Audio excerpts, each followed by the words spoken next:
Hey guys, I'm Dupree, and today we are going to run through some more 9-ball runouts. So let's go ahead and get into this. But first, I want to do a quick explanation on what spin on the cue ball does what. So we're going to put all of this up, except for the cue ball and this ball, and we're going to occasionally swap this ball out.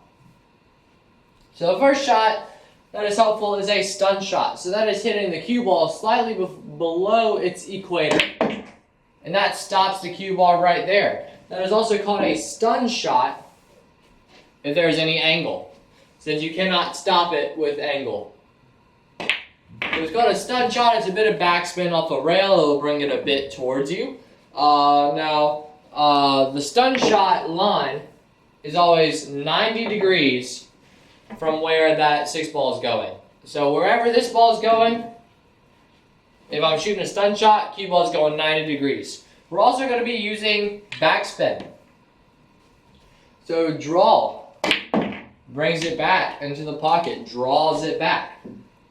Also, another basic spin we will be using is follow or top spin, hitting the cue ball above the center, making it follow that ball. And we're trying to be as smooth as possible with these. So also we're using some right and left spin. So right spin is going to take the cue ball off to the right. And left spin will take the cue ball off to the left. So whatever direction you want the cue ball to go, that's the spin you should use. So if we're trying to draw this cue ball back here and have it more go to the left, that might not look left, but since the cue ball is coming from this direction, that is left. So if we want it to come back and go more along this line opposed to like that line, then we're going to have to add some bottom left spin. And you see it widens out as opposed to going here, it's going here. So that is a quick basic rundown, and now I'm going to apply that to a quick little 3-ball runout. So first, this shot we're going to use follow to get above the line for the 4-ball. So this way, we can use just a bit of draw and backspin below center on the cue ball, bring us off of that rail, and then this one, just regular old center ball. Okay, so let's run through a few more 3-ball runouts before we actually run out some 9-ball racks. This one we're going to be using some right spin. Bring our cue ball to the right, just like so. Now this one, we kind of messed up a bit.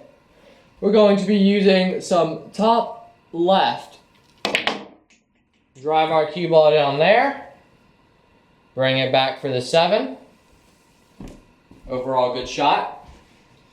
This one we're going to be using some left spin to make sure our cue ball doesn't follow this line and go into the pocket. It goes more over here because this is more to the left.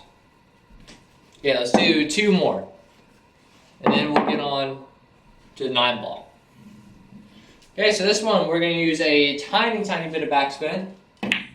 Just bring it back just a tad. This one right here, same type of shot.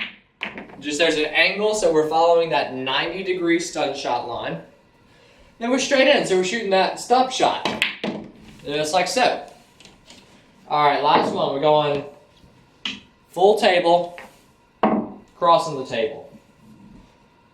So this one, we're going to use top right spin. Since we want our cue ball to take off to the right, off of that rail, just like that.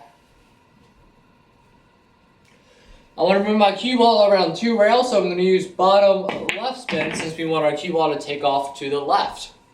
And that leaves us dead straight in on this 4-ball for that below center stop shot that was supposed to be. And that is actually a good moment to explain what I just did wrong there. So I did hit below center on the cue ball, but I hit it with a follow stroke. So if you're hitting below center on the cue ball, you see how that cue ball can follow if you hit it wrong? So you're gonna have to work on your stroke. A follow stroke is more of a punch. Like I can hit this cue ball low and still have it go forward, just like that. So I hit that below center, but it went bam, bam, bam. So there is some strokes that put accidental spin. I'm glad I made that accident because that is actually a pretty schoolboy error that I made there that you guys may have issues with. You may be thinking, why am I hitting low when my cue ball's following? That's why you're stroking it way too forceful. Look, with a follow stroke, you're forcing it like the cue is following the cue ball, if that makes any sense. Okay, so this is the kind of table you will often see in 9-ball. Pretty basic. 9 stays towards this spot right here. 1 ball towards the sides. I'm going to go ahead and start off with a combination because it's easy and it puts me pretty much in the perfect position to get from 1 to 2. Just play that little stop shot that I showed you guys. Same shot here. Just like that. This one we're going to use some right spin, exploding that cue ball off that rail to the right up here for the 4. And we just barely didn't overrun that. I'm going to bring it around a high right spin because we want it to explode off of that rail. And then look how we end up on it into that corner. We're also really good with that 6-ball right there. Just like that. I'm just going to draw this one back below center. I've hit that, not good. So I'm going to bank it in that corner. Just like that. 9-ball into this corner with some backspin so we don't scratch. Just like that. So that was a simple 9-ball run out. Kind of messed up on the 7-ball. Wanted to make the 7 in the side, then just an easy 9. I decided to take the hard way because I'm me. But very simple 9-ball. One thing you'll want to practice if you're playing 9-ball a lot is just shooting 9-ball combinations. But make sure you're actually doing it with the 9-ball. Because that wins you the game. And you can't practice something too much. So at the Junior National 9-Ball World Championships, I made a ton of 9-ball combinations just simply because I practiced them a lot. And that ended up with me winning a lot of matches just off my combinations. So practice the hard ones, the ones you don't like, and then eventually you'll learn to like them. Like that one right there.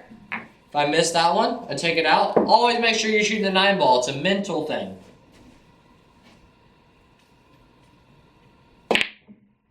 That one right there, if I miss it 2 times in a row, that may be a problem for me. Although it's a very, very tough combination, this is one I should be able to make. Yeah, it looks like I'm consistently cutting it to here. So this is why you practice them. Because if this shot showed up in a game, I'd be done. So let's see if I can make this one in. There it is. So practice that. Make a couple of them in a row. Another thing that you should practice when playing 9-ball is just shooting the 9-ball. The 9-ball can just be a scary ball just because it's the 9-ball. If you play like an 8-ball, shoot the 8-ball a lot. Just get comfortable with your mind being relaxed when on this 9-ball. Now the 1, 2, and 3 aren't that nerve-wracking, but once you get to the 9, you can do something like that. So if you ever find yourself missing a ball like that, set it up and shoot it over and over and over again till you don't miss it, ever. So having your mind focus on making that 9-ball can really help you out with your comfortability in a game. So that is it for this video. Thank you guys so much for watching. I really hope you enjoyed. If you did, please click the like button down below. If you want to be notified when I upload a new video, you can click the subscribe button, then the bell icon right next to it. That'll just send you an email and a notification saying that I've uploaded a new video. So make sure you subscribe to the channel. We're almost at 80,000 subscribers. I also do a lot of live streaming, so make sure you subscribe and click that notification bell so you know when my latest streams are going up. So thank you guys so much for watching. I'll see you in the next video.